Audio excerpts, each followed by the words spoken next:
So here we are with the big one. This game in particular is not only considered to be the best game on the NES, but considered to be one of the best games of all time. Now that's a hell of a claim. Well, since it's looking like this game's an apology for what they released last time, since it's considered to be too different from the previous game, but this time they're going back to the traditional style, what people are more familiar with, and make it more fleshed out.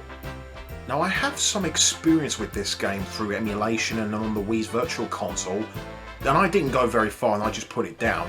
Now I'm not sure it's whether it's because I was playing other games at that time, but that changes today, and I'm actually really looking forward to what I'm missing out here. So this game was being developed not long after Super Mario Bros. The Lost Levels, that's released in Japan for the Famicom Disk System. This game once again has been developed by Nintendo R&D 4, but this time Shigeru Miyamoto was back in the director's chair alongside Takashi Tezuka.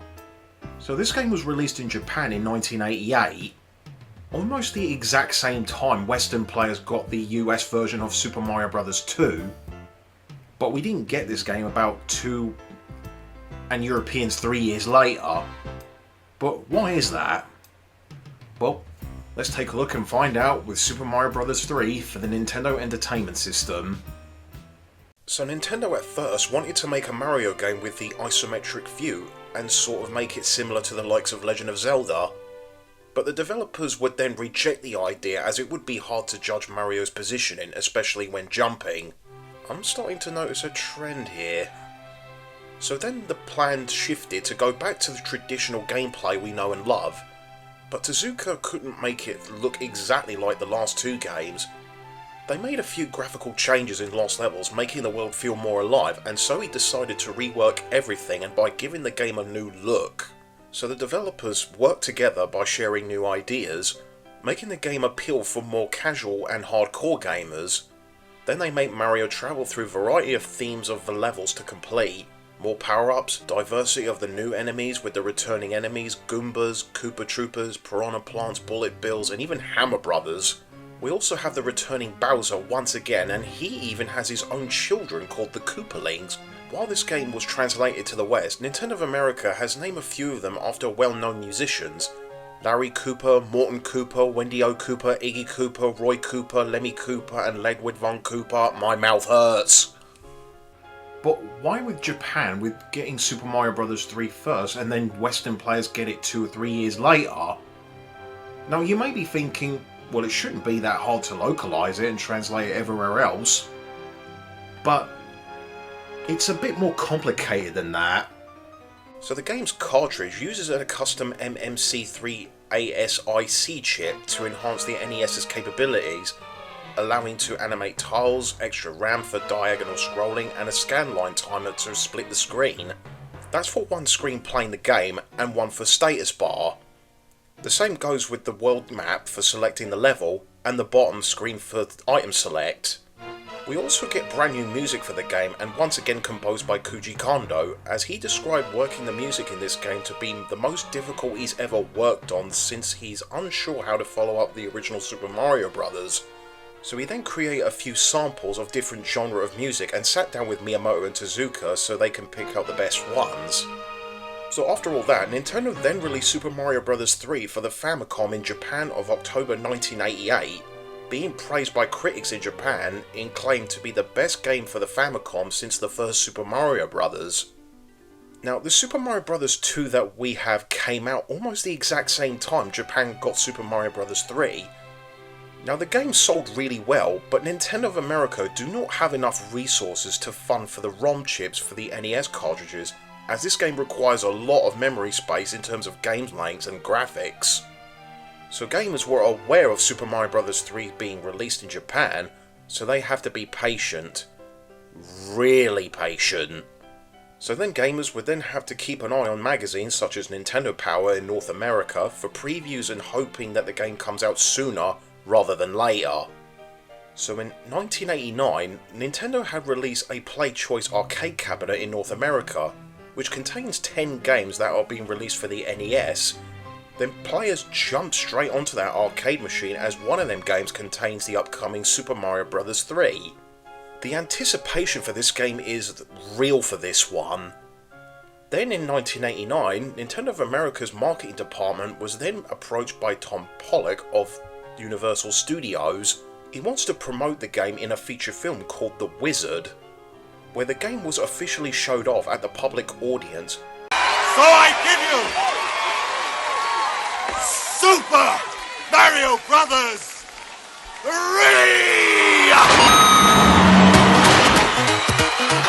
But quality of the movie aside, people are still excited. Then finally in 1990 and 1991 for European players, they finally saw the release of Super Mario Bros. 3, and it was then claimed by critics and fans to be the best game on the NES, and also one of the best games ever made.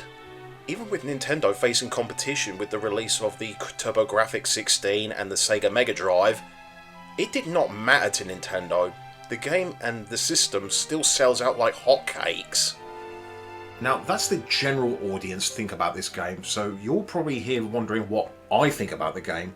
And my short answer is yes, but not as high as what others say it is, but one step at a time here.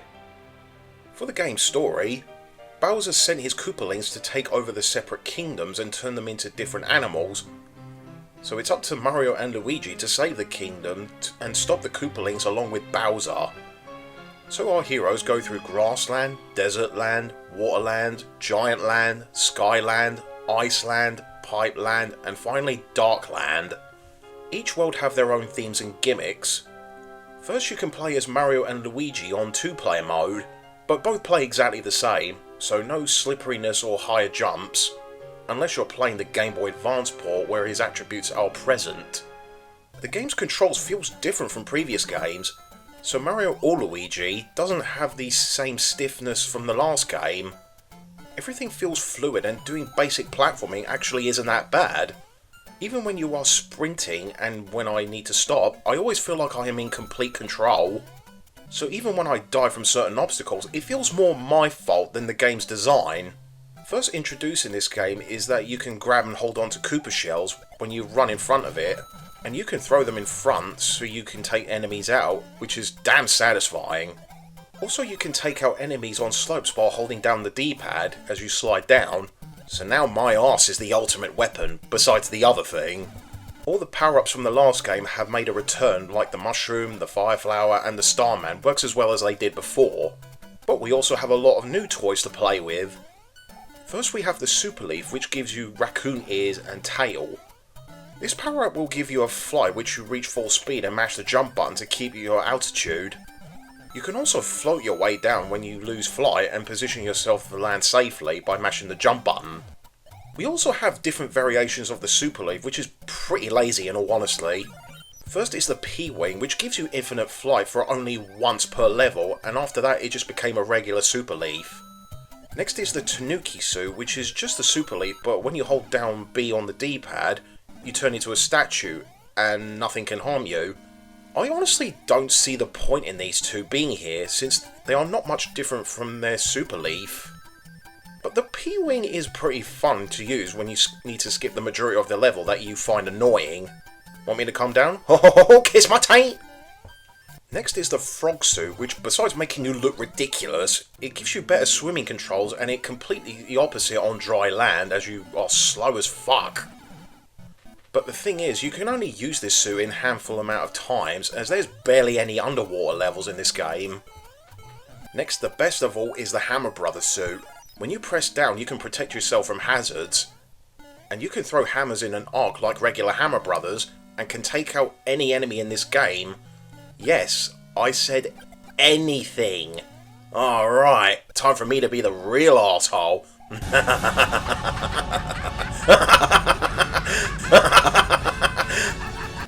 Oh.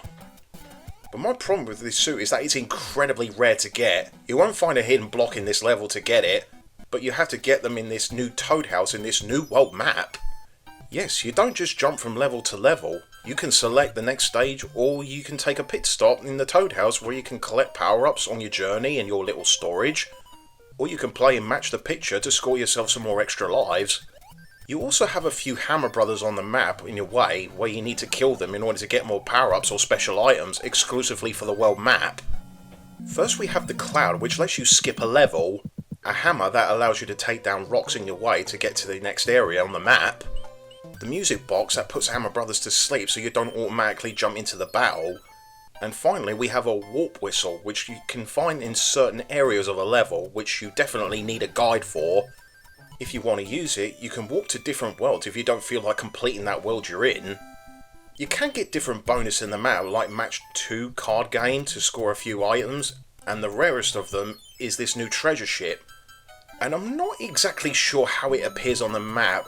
I know that you need to leave a Hammer Brother unharmed on the map, but you have to meet a certain criteria when you complete a level.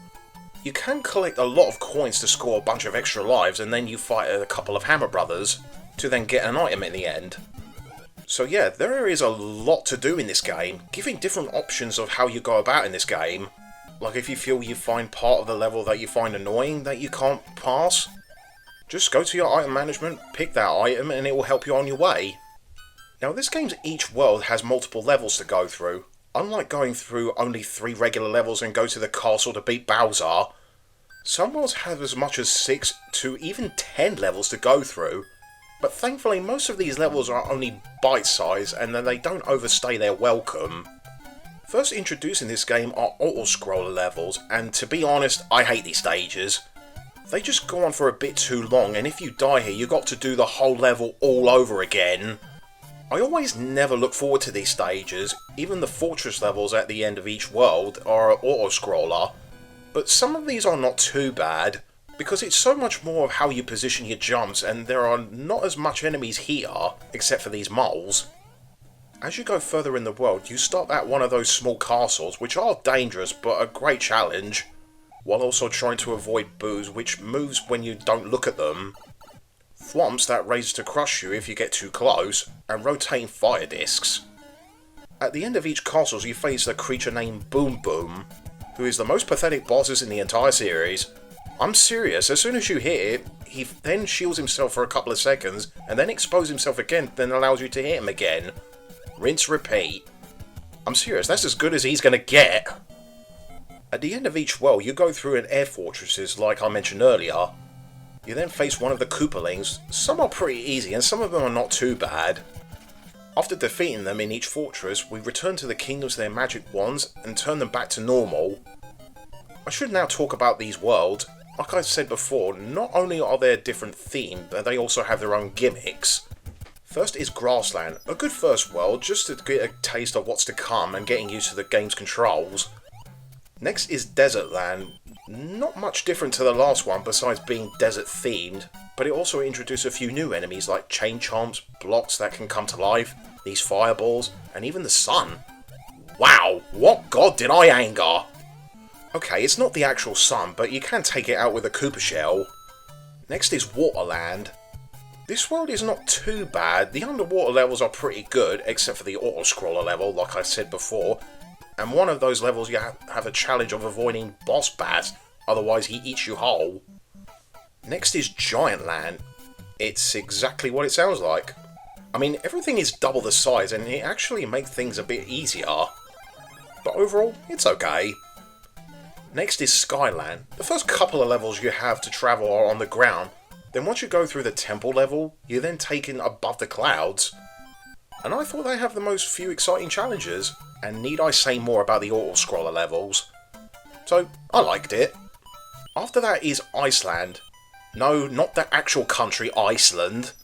This world isn't too bad, despite the problem with ice sliding physics. It has an interesting puzzle level where you have to use the super leaf to then grab the Koopa shell, then fly through the ceiling to then take out these little plants and blocks in order to proceed the end of the level. I actually quite like a few of these. I sort of wish we had a bit more levels like this, just to give the game a bit more variety of challenge. Next is Pipeland. I know people make a joke about this world with the, the smoky stuff. But in all seriousness, this world has some of the most interesting levels here. Like the maze level, where you need to find the right path to get to the end of the level.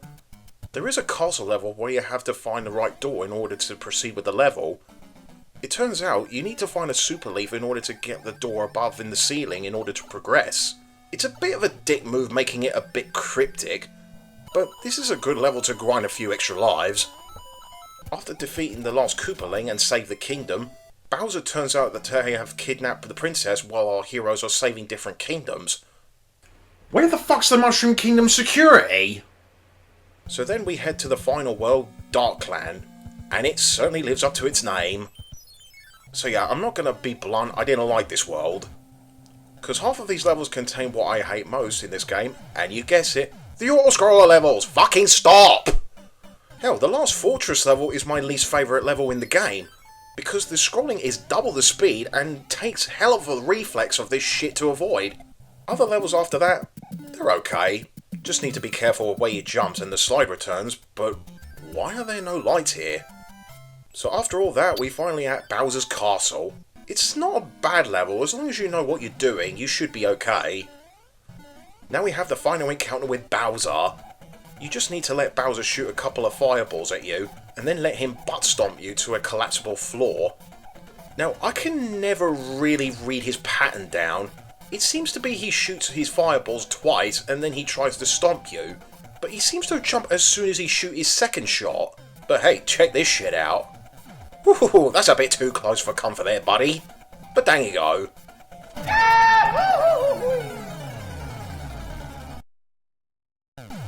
After defeating Bowser once again, we rescue the princess. Hey, don't you tease me with that shit! So, this is Super Mario Bros. 3. So, overall, this is a great game, but not at the scale that a lot of people claim. I enjoyed most of the levels in each world offers. The world map's giving you resources for different challenges and giving you rewards for doing so. The graphics are a step up from the previous games and can easily identify the game's environments. The music is great, definitely the best soundtrack in the Mario's NES trilogy, very catchy and memorable. The problems I have, as I mentioned, are the auto-scroller levels, goes on for a bit too long, especially with its lack of checkpoints. Another problem I have is that the game goes on for a little bit too long for its own good. But from what I played for the first time, I really do enjoy myself with this, and I can see why this game is considered to be one of the best games of all time. I think newcomers can get some enjoyment out of this game, though I recommend playing the SNES version on Super Mario All-Stars, since it has a save feature and also a 16-bit makeover. You can also get the Game Boy Advance version in Super Mario Advance 4, and it isn't too bad with screen crunching, except for what's coming above you. Music with also taking a hit, which is not surprising, and also give us voice acting, but it's not as annoying as Super Mario Bros. 2 version. Luigi also controls different to Mario, and you can play both of them throughout the adventure, which is pretty cool. I didn't spend too much time on this one since they're the exact same game, so I won't waste any more of your time. So that's it. It's a great experience what I've been missing out on.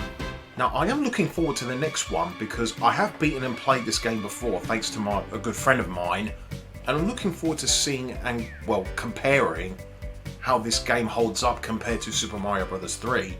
But this time, or next time I should say, we're moving on to the Super Nintendo, and that game next time I'm going to be looking at is Super Mario World, and I couldn't wait to talk about it.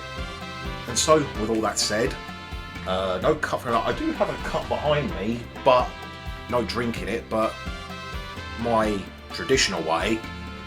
So, all I can say is that if you like the video, hit the like button. If you want to see more of this video, subscribe to the channel, hit that notification bell, and share this video to your friends, family, cousins, closest friends, all the cousins, whatever you got to do. So, with all that said, I'll see you next time, and see you with Super Mario World.